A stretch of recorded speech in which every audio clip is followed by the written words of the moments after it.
ምክንያቱም ወደ አእምሮአችሁ የሚመጡ ሐሳቦች በሙሉ የናንተ ላይሆኑ ይችላሉ። አንዳንድ ጊዜ በአእምሮአችሁ ላይ የሚመላለሱ ነገር ግን እናንተ የማትፈልጓቸው የተለያዩ አይነት ሐሳቦች የናንተ የድካምና የስንፍና ውጤት ላይሆኑ ይችላሉ።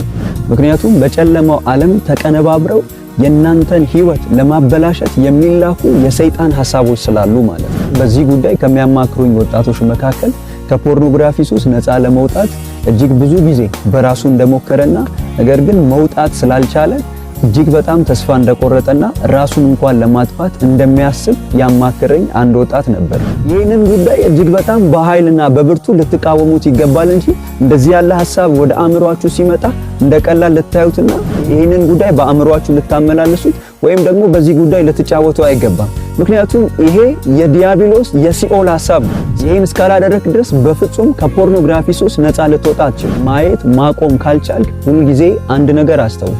በፍጹም ብቻህን ልትሆን አትችልም። ሁልጊዜ የሚያይህ አምላክህ እግዚአብሔር ካንተ ጋር አለ። በፍጹም ከመለኮት እይታ ውጪ ልትሆን አትችልም። ፖርኖግራፊን በምታይበትም ሰዓት ጭምር ማንም ባያየህ እግዚአብሔር አምላክህ እያየህ እንደሆነ ይህንን አስተውል።